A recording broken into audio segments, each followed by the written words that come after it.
In today's video, I'm going to teach you how to change currency in Zerion Wallet. If you track your portfolio across different regions or simply prefer seeing values in a familiar denomination, adjusting your display currency makes everything clearer and more consistent. By the end, you'll know exactly where to go and what to tap so your balances, prices, and totals reflect the currency you care about most. Start by going to Zerion.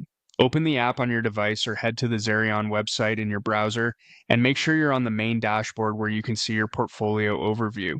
This keeps all the relevant options within easy reach and ensures any changes you make will be immediately visible in context.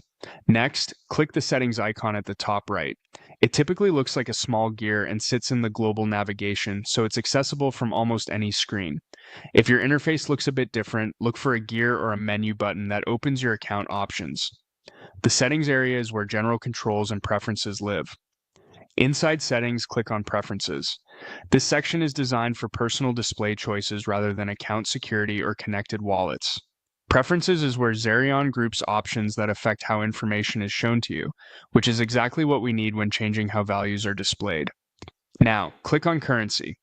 This is the place that controls the denomination used across your portfolio view, token prices, and any totals.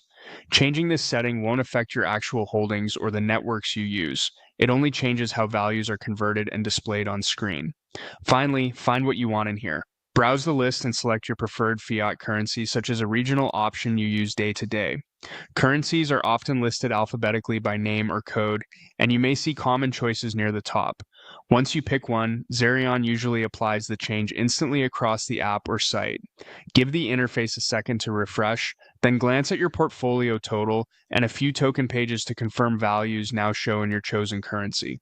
Keep in mind that conversions rely on current market data, so totals may shift slightly over time as prices update. If you ever need to switch again, say you travel or compare values across regions, just return to the same currency screen and pick a different option. That's all there is to it. Go to Zerion, open settings, head to preferences, choose currency, and select the option that fits your needs. Clear, consistent pricing starts with the right display currency.